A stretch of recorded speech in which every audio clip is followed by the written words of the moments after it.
Hey guys, welcome back. We got interrupted a little early in our last video, so I thought we would pick back up and try to uh, go back through all this, and as well as a little bit about what I have for our upcoming session 4 kind of prepped, and maybe some thoughts on our previous sessions.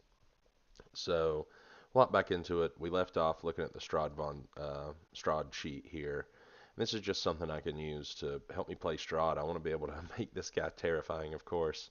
It's like I was beginning to talk about before, the Heart of Sorrow here, just regenerating that damage like their attacks do nothing. They have no idea about the Heart of Sorrow yet.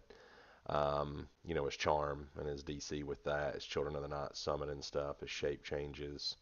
Of course, his physical attacks, which, those are mostly going to be used as legendary actions. Track those really easily.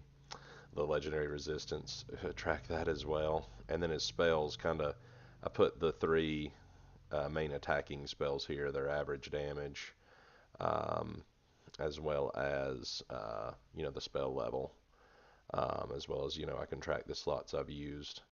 And then some more combat-y spells, I would say, that he might cast during combat. Now, of course, Animate Dead does require a little precast, but as you'll see whenever they run into Strahd, I'm going to have him have already cast that on some people, and they're just going to be inanimate until he commands them to do something, which is in the spell. So not necessarily a combat spell, but still. And then just some more fun little spells here. Kind of a plan on my first encounter with him. I want to use that mirror image. I think that's really cool with his first action. Charm somebody, sleep some people, polymorph, just mess with them a little bit. Legendary actions mostly to move around. I might have him make an attack on their turn, just kind of blow their mind. They've not seen anything like that. And some notes on what some of his weaknesses are. So a little Strahd sheet to help me play him to the best of his ability. Um, Also on here, I've got this timekeeper sheet that I'm going to start tracking because these guys are in Faerun. So, of course, not right now, but that's where they're from. So they'd be familiar with the Faerunian Calendar. Um, and so I did a little research on it and looked it up. I'm not strictly playing a Faerun campaign because I took a lot of creative liberties in the Sword Coast whenever we kind of had our session zeros. And I'll continue to do that, but it's good to just already have one made. So the Faerunian calendar, if you don't know, it's made up of 12 months, and each month has 3 10 days in them. Um, and then there's 5 days of the year that aren't in a month; they're just their own day.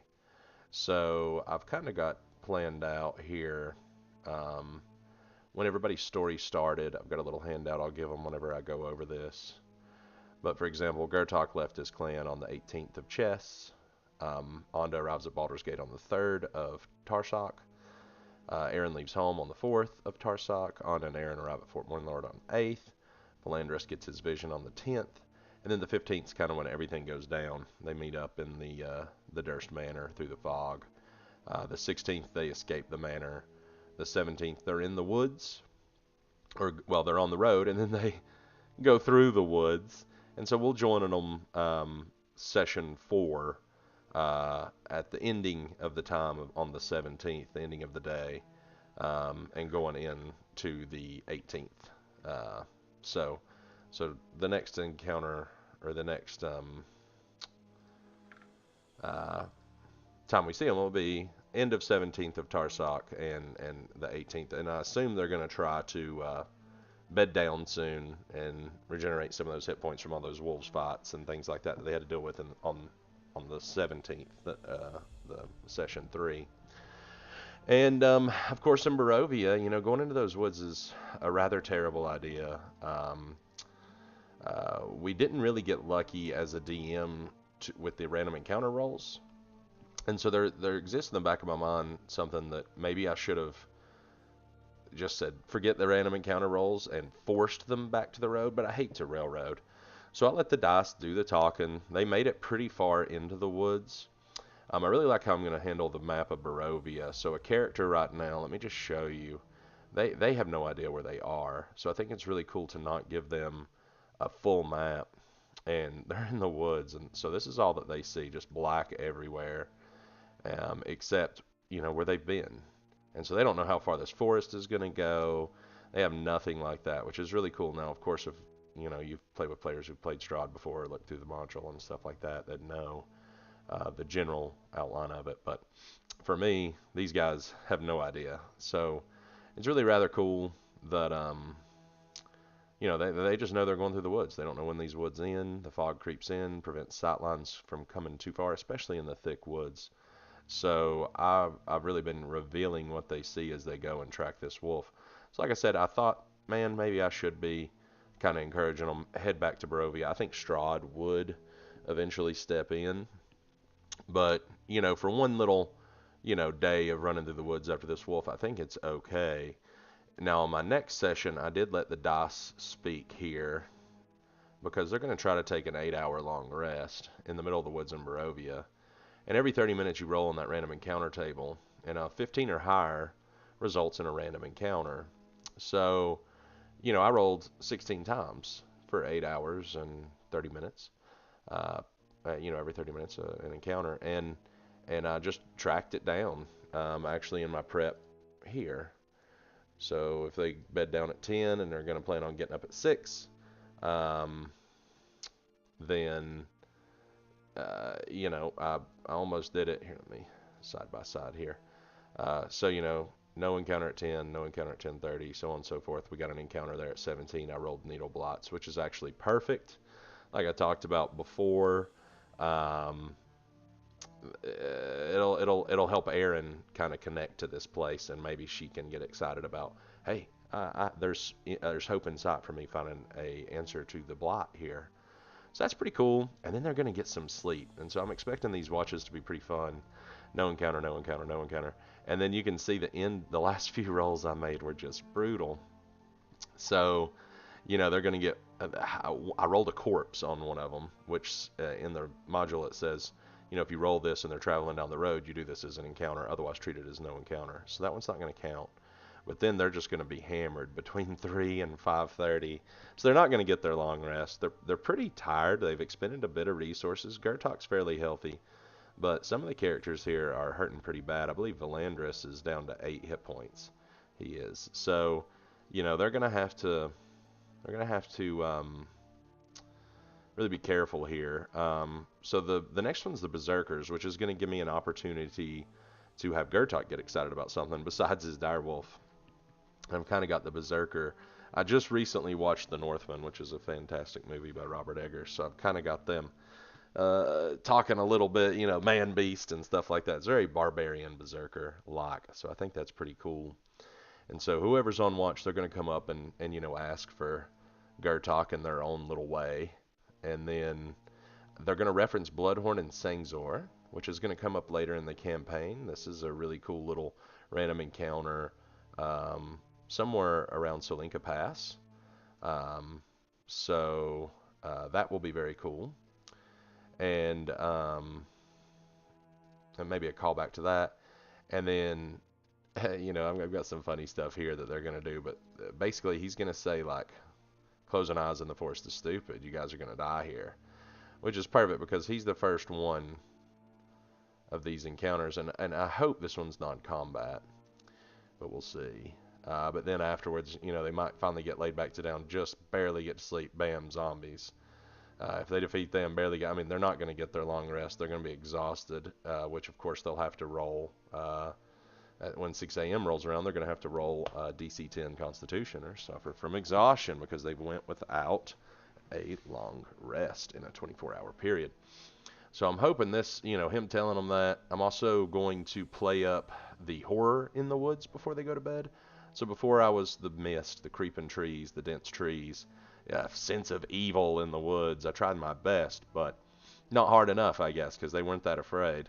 So I'm also going to make some guttural inhuman moans, some unholy skittering and clawing, and a piercing shriek echoing through the forest. So hopefully before they bed down, they hear that. They have the needle blot encounter, and then the Berserker kind of telling them. Hopefully by now they're like, okay, we need to get back to the road. So that will be interesting to see how we can manage that. So the road is 8 hexes away, 9 hexes, which if we check my travel, they can move every 30 minutes 8 hexes in a fast movement. Now, of course, I have ruled that this is difficult terrain. So really they can only move 4 hexes. So it's going to take them an hour to get back to the road if they huff it, is kind of how I'm going to rule it.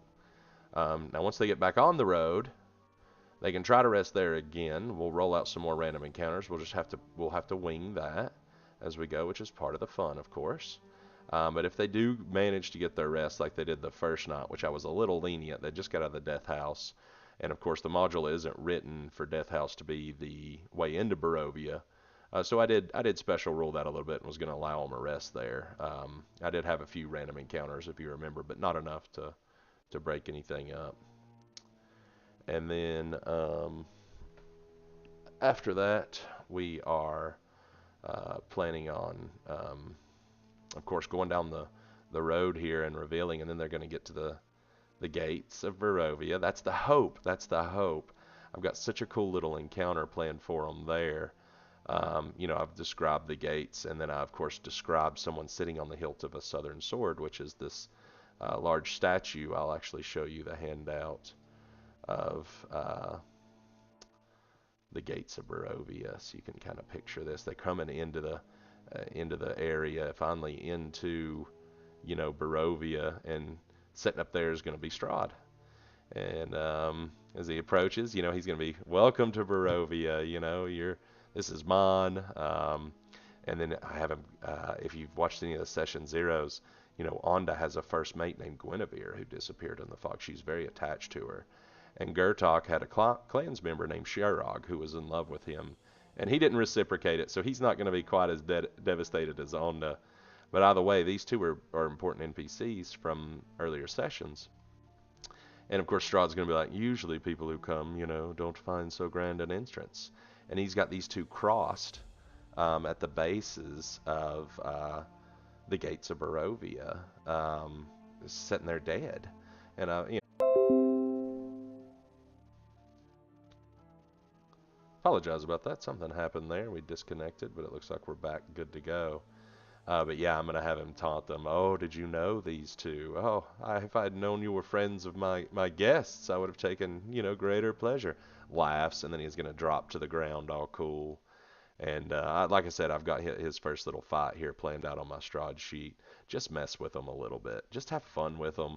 They're going to be furious. Gertok, of course, And then I'm going to have him, taunt each of them individually through the fight. For Gertok, I'm going to put into his head, he's strong, but he's not very good at anything else. Probably going to charm him. His wisdom's pretty low. Erin, I really want to play up her feelings like she doesn't belong, like she doesn't, she's out of her depth, and like she'll never be able to save the land she cares for. To Onda, I'm going to have him kind of flirt with her a little bit, and then also kind of, because she's beautiful, cunning, she's a cunning pirate queen, captain. But then I'm going to kind of pick at her like, oh, but your family didn't even want you, but I do, kind of a thing. Mello, he likes charismatic characters, so we're going to let him brag on him a little bit, but then talk about how he just abandoned his tribe so easily, and he has no family or friends. And then Valandris, what I'm going to try to do with him is really sow seeds of discord between him and the party. So he will, I want him to think that he's the only one that can save this land, that he's the only one that can defeat Strahd, and the other people are holding him back. And as him being this lawful angel, maybe that drives a wedge in there.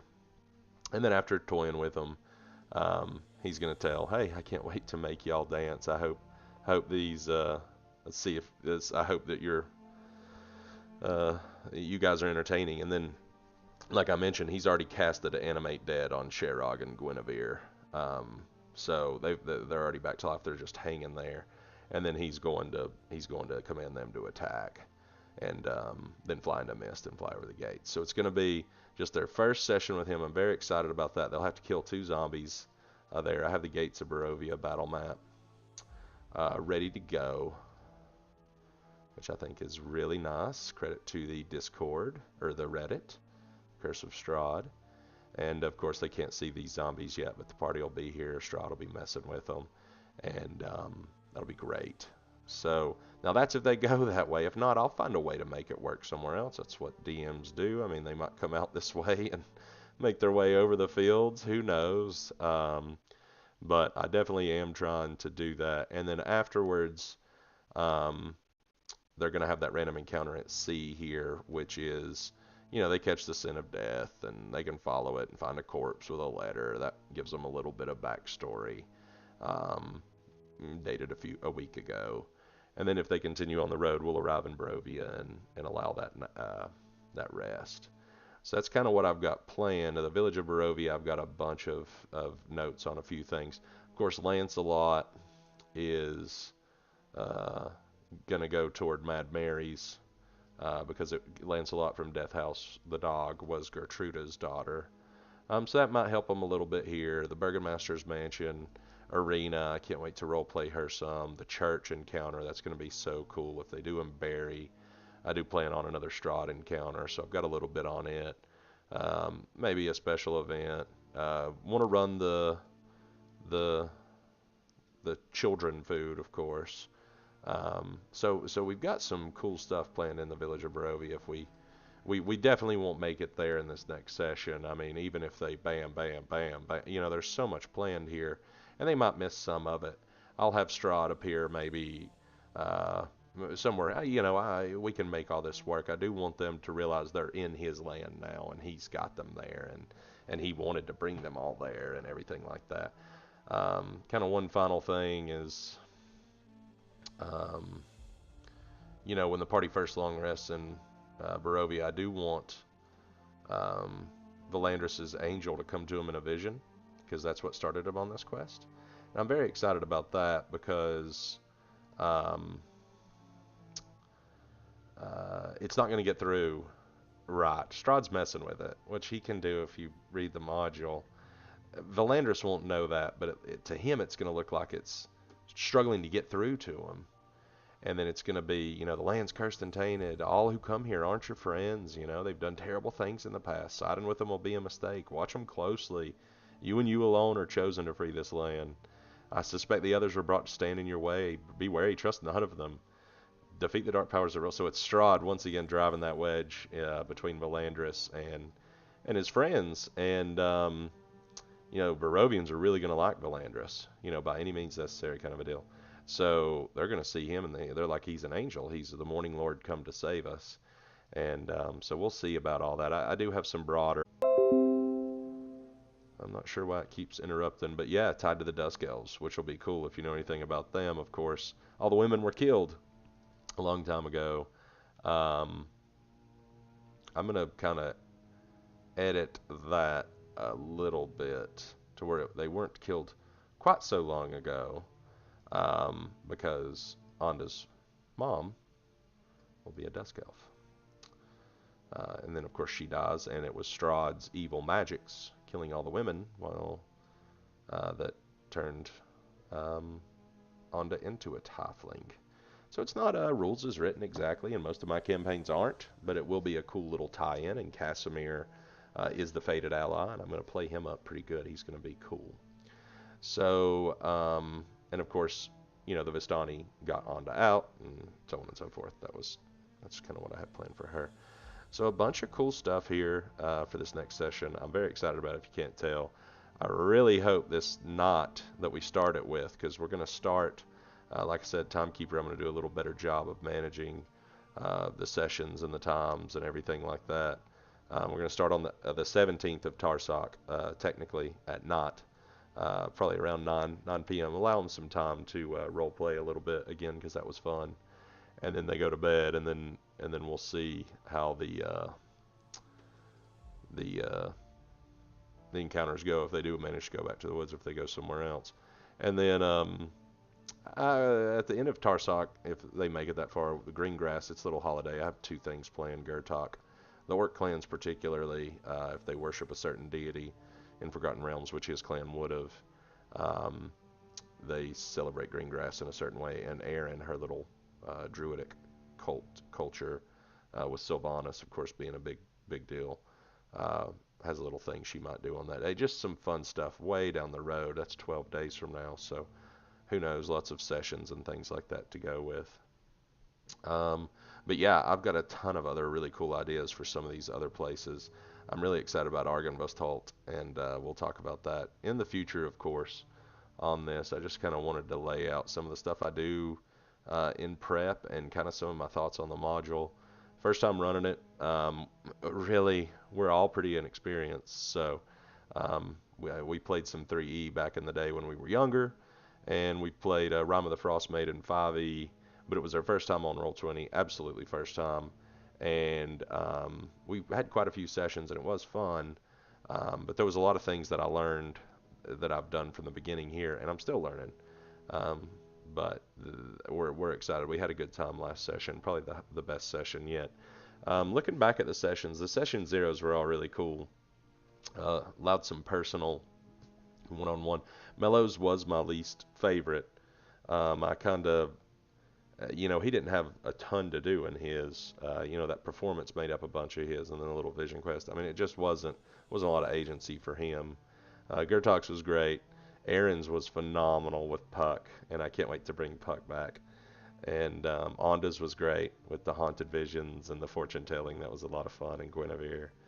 And Belandris was great, but of course, like I said, I didn't get to stream that one. So we had some good ones, and those are all fun.